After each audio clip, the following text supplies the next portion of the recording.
welcome to another cooking session, except this time we're in my kitchen and not Kaylee's kitchen. I guess it's soon to not be Kaylee's kitchen because she's about to move into her new house. I'm really excited to see that. Today I have an assistant with me today. This is my husband's cat, Nekamaru. He really enjoys our fold down table. I will have to show you the fold down action a little bit later. But we've laid out his mat and he's just going to hang out while we cook. June's kitchen style, I guess. So today I am mourning the loss of what could have been an amazing 2020 Thanksgiving. However, as everyone is well aware by now, we are amidst a global pandemic and as my therapist likes to say, a bit of a global trauma in the collective consciousness. Everybody's a bit stressed, and unfortunately this year my husband and I are not going to be joining our families for Thanksgiving celebrations. But that being the case, I do still want to have Thanksgiving dinner. I want to try to cook it myself. I've never actually had to make Thanksgiving dinner before. We've always gone to my mom's.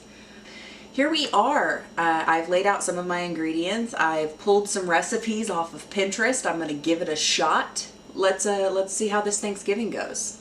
Okay, so first things first, I'm going to make a pumpkin pie because that's gonna need to sit out to cool for a while. However, I do want to put my hair back because I don't want any hair to go rogue into the food. All right, Nekko's a cat, I'll be a cat too. So first things first, I do have to preheat the oven to 425 degrees Fahrenheit. The recipe I'm using is from makeyourmeals.com. I'll just link everything below. Okay, so while that preheats, I need to roll out the pie crust and place it in a pie pan. I do believe I need a 9-inch pie pan because I have a 9-inch crust because I did not make a crust. I looked at how to make crusts and it looks really hard. I'm sure if I had that kind of time or patience, we could manage that, but today we're just going to use some generic pie crust. Okay, so we've got our pie pan. We are just going to set her right over here. Take a look at our pie crusts. I think you just unwrap it. I've never made a pie before. Well, I guess when I was younger I did make some chocolate chip pies, but I'd always use graham cracker crust, and usually it was the kind that was already made in the metal tins that you can usually find at the supermarket. But yeah, you just unroll, unroll, unroll. Okay, cool. Let's just plop that right in there. It just says to place it in the bottom. It doesn't say I need to like season the pan with any kind of non-stick material, so we're just gonna hope that is not a requirement today. Okay, so now we've got our bottom in. We'll set this aside. Okay, so it says in a large bowl, we want to add our pumpkin puree, sweetened condensed milk, and mix until combined. So I actually have, will you stop licking the Brussel Sprouts net? So I am currently in possession of my mother-in-law's KitchenAid mixer, so I'm going to use that today. Okay, so we need to mix our pumpkin puree with a bit of sweetened condensed milk. Alright, so I have, let's see, it calls for 14 ounces, which is the whole can of this, and 2 cups of canned pumpkin puree, not pumpkin pie filling. Okay, we're just going to get all of our pumpkin puree in here. I don't know what I am doing, trying to do it with this thing down. I'm already making a mess.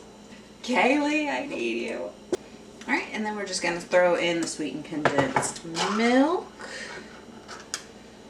Really try to get all of that out of there. Okay. It starts to pour out really well, but then like it's real viscous, so just go in with the spatula, scrape it out. See, I'm saying this like I know what I'm doing, but I'm assuming, like, you know, it kind of follows normal cooking rules. Alright, so let's put this down. We're going to start to mix this. Lock, and just lightly. I feel like we really gotta like beat the heck out of it. Okay, this is add the remaining ingredients and whisk until smooth. So we're gonna go ahead and We're going to switch our attachments, kind of kind of let that dribble off while we get the rest of our ingredients together, get our other attachment so that we can whisk, and 2 eggs. Okay, so then we also need a tablespoon of vanilla, a teaspoon of pumpkin pie spice, and 1/2 cup of packed brown sugar. Plop that baby in, lock it down, and whisk. It doesn't really say what speed to whisk, so I'm just gonna say whisk. Alright, so once we've got that whisked, it says to pour our filling into our pie crust. Pro tip, if you rinse your whisks immediately between uses, you don't have to scrub all the crap out of the wires. Alright, pour. Alright, that looks poured. I'll call that poured. Alright, so according to our recipe, we are going to leave it in the oven for 15 minutes, and then we're going to reduce the oven temperature to 350 degrees Fahrenheit and bake it for an additional 40 minutes. It is mentioning to keep an eye on the edges of the pie crust and to foil it if it browns too quickly. And then we're going to remove the pie from the oven when it no longer jiggles in the center and allow it to cool completely. And while we're allowing it to cool, we'll go ahead and move on to some of our other Thanksgiving recipes. Alright everyone, it is Thanksgiving, so of course we have to break out the staple, the turkey. Now I got a pretty small turkey. He is 11 pounds. I haven't really named him at the present moment. Neko is intrigued. I've never prepared a turkey ever in my life. I have seen my dad do it. I have seen my stepdad do it. I think my cousin did it once. I've never done it. I'm a little bit nervous to open this package as I'm not really sure what I'm going to be, what I'm going to expect to see. Now I picked up some of these disposable roasting pans for one of 2 reasons. One, because I don't own a roasting pan to my knowledge, and 2, because it was $2. Okay, I think it's time that I need to open this baby up and I guess actually see what's inside. Let me tell you, I'm not looking forward to this. I have some bad memories of the one time my dad asked me to debone a turkey, and it's just, whew, I was not ready for what was inside that bird. Okay, so we're gonna poke into it. Oh, that is so nasty. Okay, so there's like a pouch of liquid inside of the bird. Oh, it's gravy.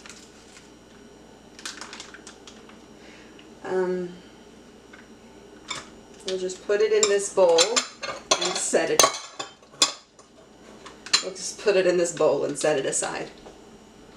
It's not too horrifying. I mean, it's gross, don't get me wrong, it's disgusting. I think we can call her Gretchen. I feel like that's a good name for her. She's a little pink, you know, on Wednesdays we wear pink. It's Saturday where I'm at right now.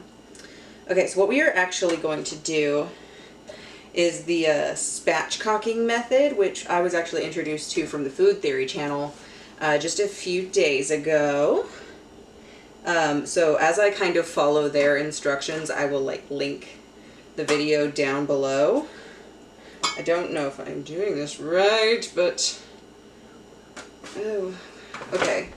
So with the spatchcocking method, you do kind of gotta like butcher this baby.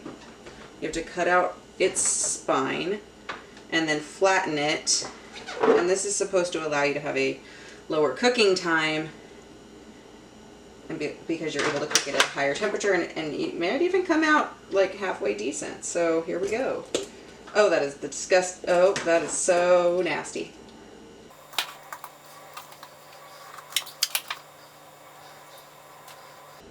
Okay, so now that I've finished breaking all of her spine bones and separating them from her spine, this is super, super good. Oh, yep, there's her throat. There. Okay, so I need to fully remove her spine. So I still have a little bit to go here, just mostly in the more fleshier kind of areas. If you are squeamish, this is not the job for you, man. Okay, let's finish getting her spatchcocked. Spine removed. I'm throwing this away. Okay, so now I need to glide the knife through the turkey collarbone.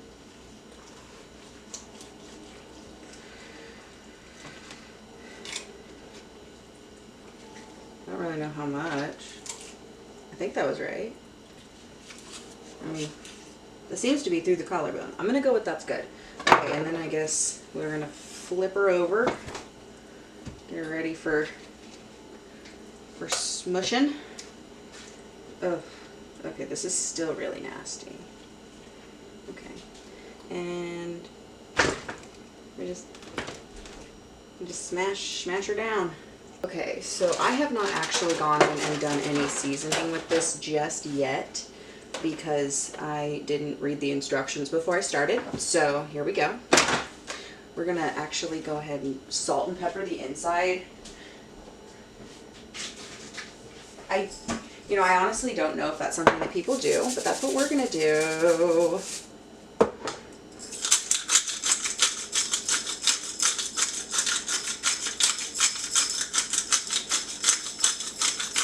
Okay, and then we're gonna take some of our butter here and throw some of that in. I'll be honest with you, I started with a recipe, like I was going to pull a recipe, and I will kind of link that one down below for any of you that want to read it, but I'm kind of feeling like just gonna go and like testing this out, like seeing what I can do. I'll have to like read the instructions for heating, of course, because God knows I haven't the slightest what I'm doing, but here we go. We're just gonna stick some little slabs of butter in there. Just kind of bloop. Oh, I'm not gonna lie, I'm not like as grossed out by this as I was when I was a teen, but it's still not great. Be gone, cat. Okay, so for my spices, I'm just gonna go in here, toss on some rosemary, some oregano, and just be real generous with that. Make sure we do some salt and pepper, of course. And then I also want to add in some lemon zest.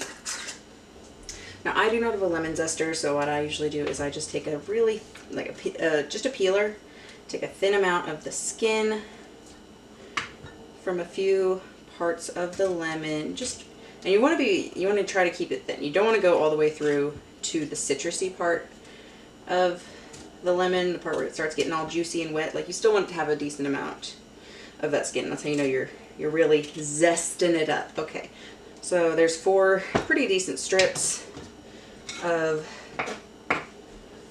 lemon there, and then I'm just gonna go in and kind of dice, like really finely dice up this lemon zest.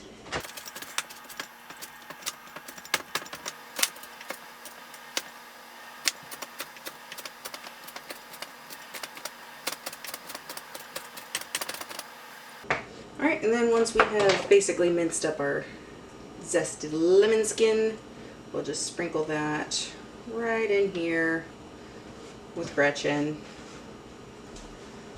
Okay, and then we are going to add in some of our carrots and celery and really just get this baby ready to go in the oven.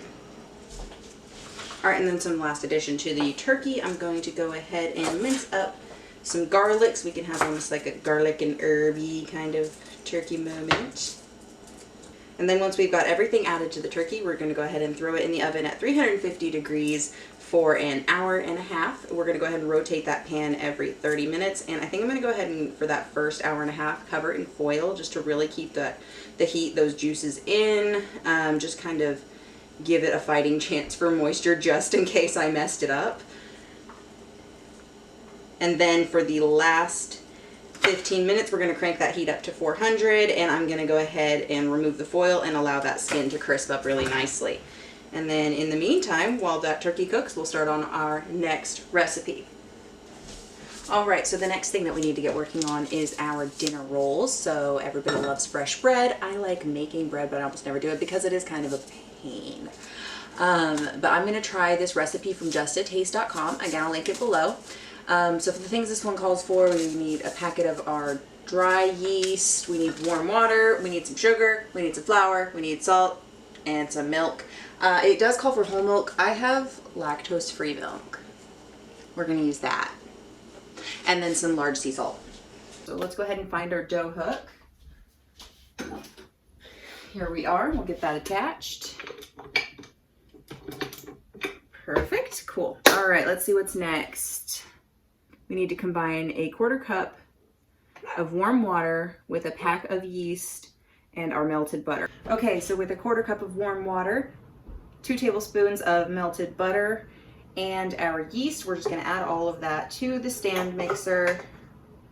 You can add your water to your butter if it's not coming out. Maybe you've got a little bit of a straggling motion going on here.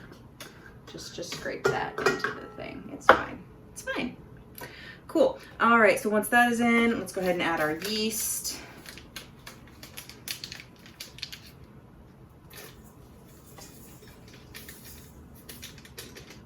Okay.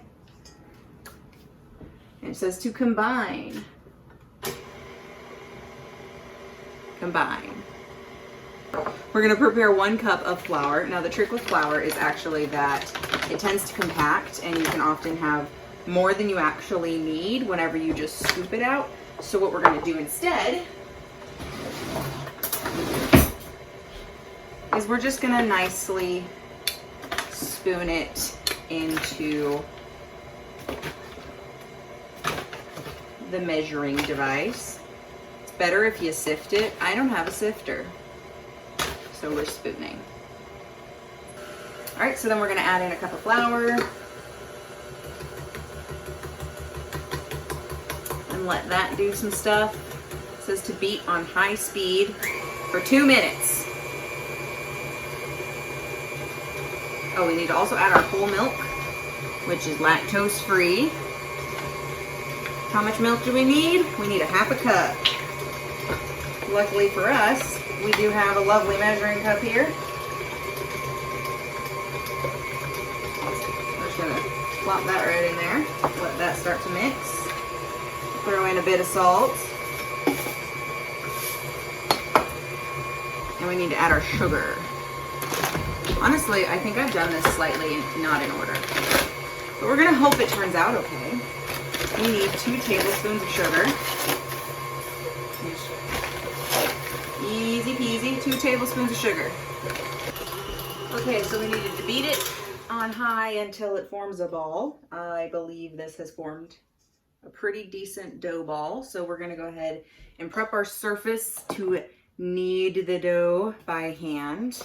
And we'll get our bowl ready so that we can let it rise. All right, so we're just gonna lightly dust our surface so that my table doesn't get covered in dough later. Just kind of to make my cleanup process as simple and easy as possible.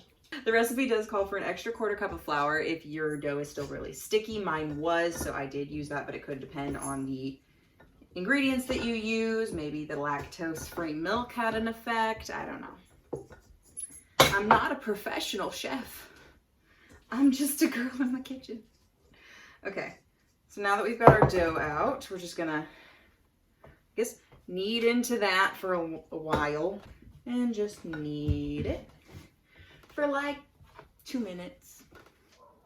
All right, once you have a well-kneaded dough ball, we're gonna place it in our prepared bowl and we're gonna set it in a warm, dark location for 30 minutes or until it has doubled in size. Okay, I feel like I'm starting to hit the home stretch, which is awesome because with like 3 out of 4 burners on and my oven being on for multiple hours, I am starting to sweat. I'm so ready for this to be over.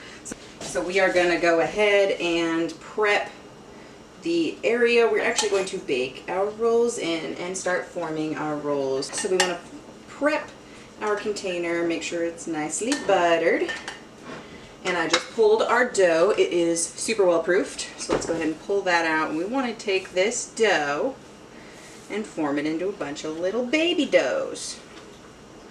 So we're just going to take a little bit of that and make a ball. Now if you do lose some volume, that's okay, because we're going to allow these to proof for another 30 minutes before we bake.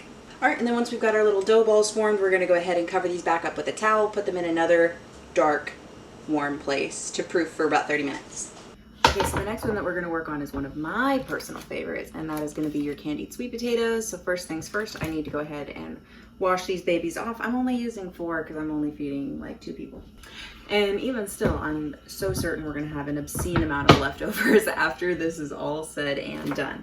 So the recipe that I found for sweet potatoes is from lifeloveandsugar.com.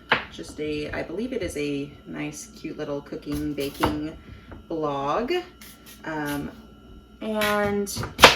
they say that you want to go ahead and start by making their homemade mashed sweet potatoes. So what I need to first do is cut up my sweet potatoes and boil them in water. Go ahead and mash them, and then we can get back to cooking the candied sweet potatoes that we all know and love. Now a few years back, my mom actually started to put pecans instead of marshmallows in the sweet potatoes, and I was not happy about it. However, as I've become an adult, I have started to enjoy pecans as a food. Honestly, you know, it's underrated. I don't think that we should totally nix the marshmallows, because why would we? They're delightful. But today we're not going to be using any pecans because I tried to order them at my local Walmart pickup and they were out. So today we're just going to be going nice, sugary, marshmallowy delightfulness that any toddler would be excited to eat on Thanksgiving. Alright, so we've got our stand mixer ready again. We're just going to go ahead and finish off our sweet potatoes. They have finished boiling. We're going to go ahead and drain them, mix them with the remainder of the ingredients, and get them prepped for baking. I'm going to go ahead and add those in there. And while I was waiting for them to cook, I did go ahead and measure out all of the ingredients that we needed to mix them with. So we're going to add our milk. Going to add the butter, which is already softened, which is awesome. Cool. And this recipe does call for 2 eggs. So let's see if I can avoid getting egg on my finger. Nope, I'm terrible at this. If anybody knows how to properly crack an egg, maybe you're a chef. I most certainly am not a chef. Maybe you can give me some pointers. Got our brown sugar. Plop that in there.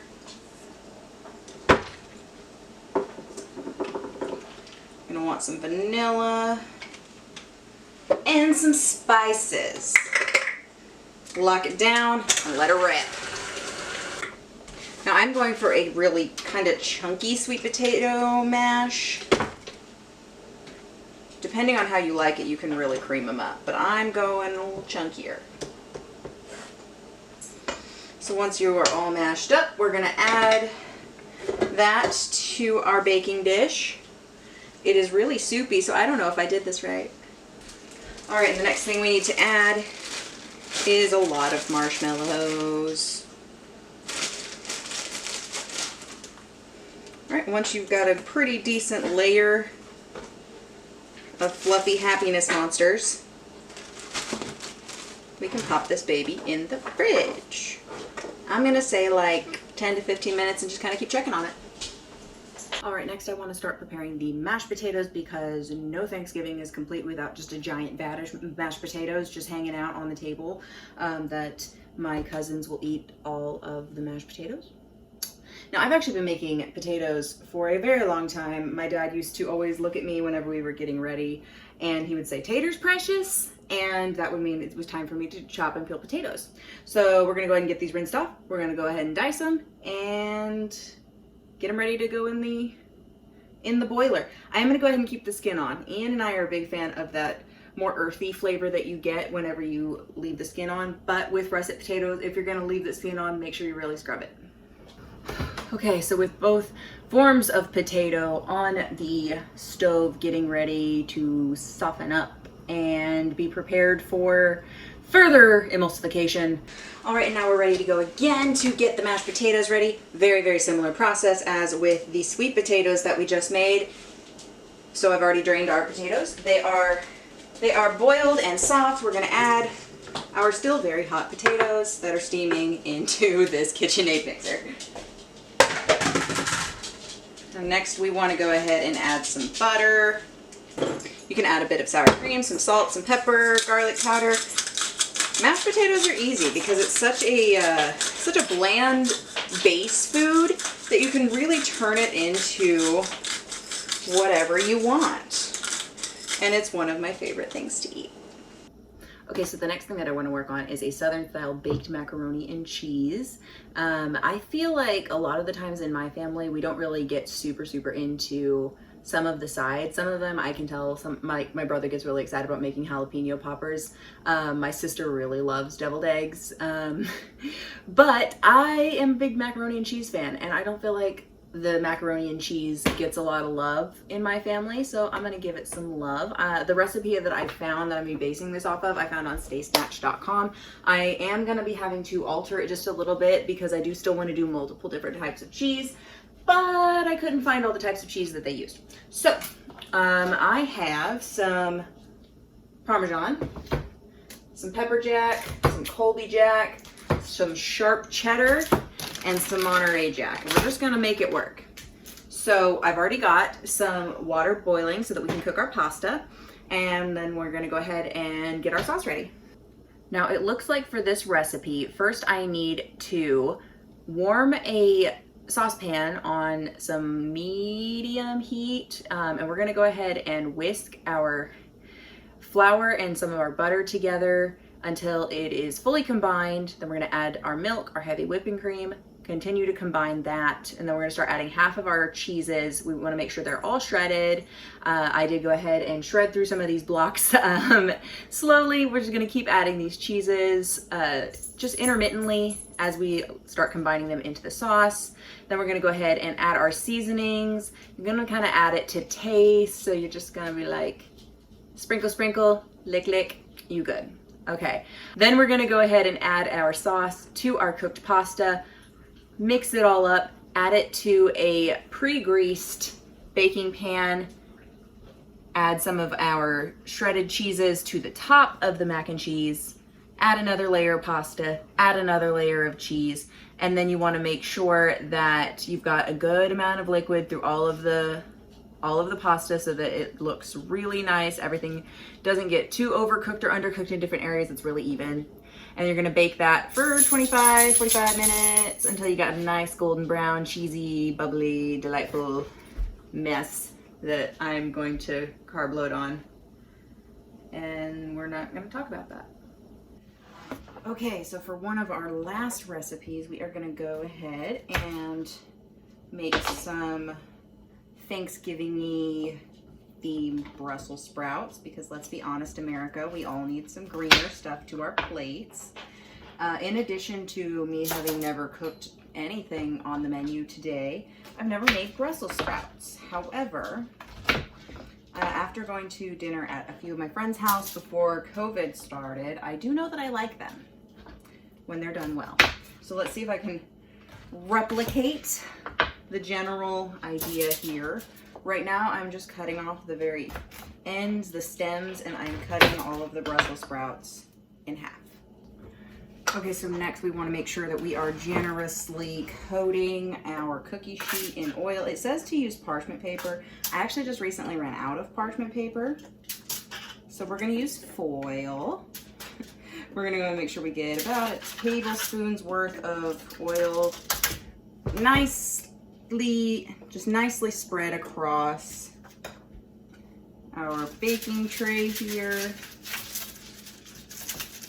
Really make sure that we're not gonna have any stickage.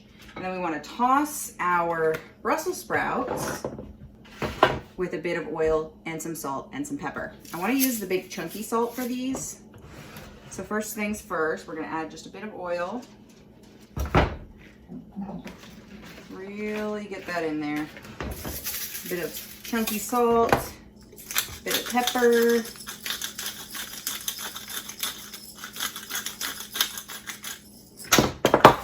Make sure we mix it around, and then we're going to place our little Brussels sprouts on our cookie sheet with the open face down. And once they are all prepared on the baking tray, they're gonna hop over in the oven at 400 degrees, about 15-ish minutes. And so then while those are in the oven, I'm gonna try to make the garlic butter that goes with them, but I don't actually have all the ingredients, so we're gonna kind of wing it.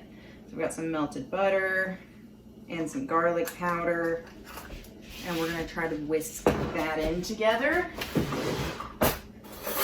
And we're gonna say that it's garlic butter.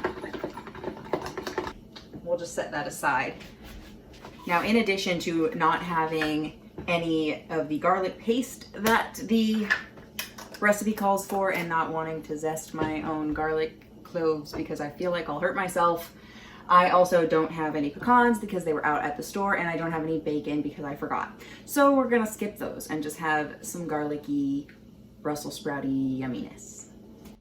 All right, so I've got our Brussels sprouts out of the oven. They've got a nice crispiness to them. I am pretty pleased. So we're gonna go ahead and transfer them into our bowl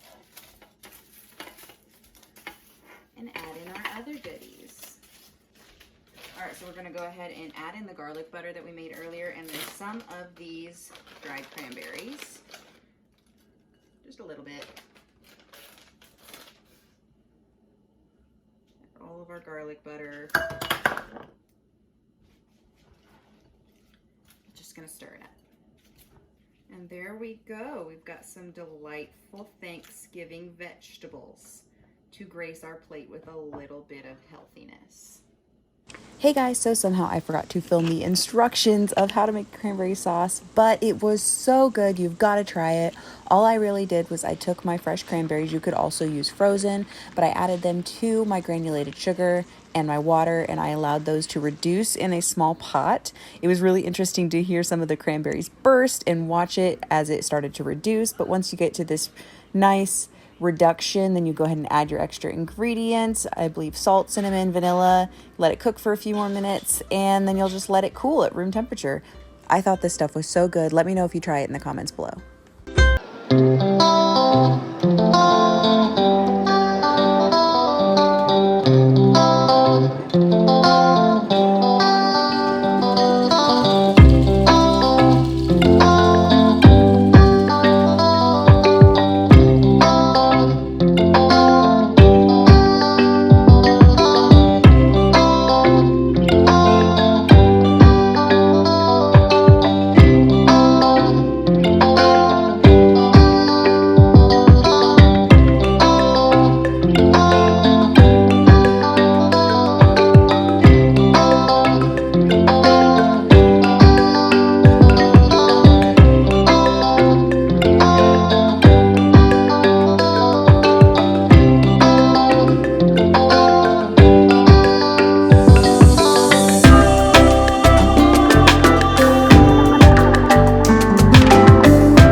Well, here we are. It's the end of the day.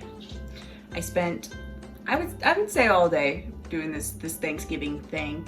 It was an experience. I will say I always kind of thought everyone was really overdoing it. Especially in my house, my parents would wake up at like the crack of dawn to start cooking the turkey, getting everything ready, and everyone would start to arrive by noon, and we would be eating by like 1. It was a production. Now this year I am pretty bummed out I don't get to be a part of that, but it is my first time ever making Thanksgiving, and let me report my findings to you. The spatchcock method of cooking turkey, it turned out great. It was still pretty juicy on the inside. You didn't have any of that like horrible turkey dryness. On the negative side, it was the grossest thing I've ever done in my life. I did have a ton of fun making the sides. I really don't understand why everybody obsesses over the turkey. I think the sides are really an opportunity to shine in an unexpected way. And I think all of mine turned out really good. I was especially happy with the mac and cheese. It was super, super creamy. It had a good flavor. And honestly, I would continue to eat that for a minute. It's delightful. The mashed potatoes were delightful as always, and the sweet potatoes I feel like could have been a little bit better if instead of the 4 sweet potatoes I had, if I had slightly larger sweet potatoes or even another sweet potato added on. I just feel like there could have been more potato volume to the brown sugar cinnamon ratio, but overall the flavor was really good. It was an exquisite fall dish. I'd say the pumpkin pie was pleasantly easy and it was not underwhelming. I would say it turned out just like you would expect a pumpkin pie to turn out. Throw a little whipped cream on there and you're golden. 2 huge thumbs up for the cranberry sauce. I think it went really, really well with the white meat on the turkey. I didn't really eat any of the dark meat, but Ian tried it and he said it was really good. But that cranberry sauce, it had a good sweetness, a good tang to it, and I would recommend giving it a shot. Speaking of cranberries, we also had those dry cranberries in with the Brussels sprouts.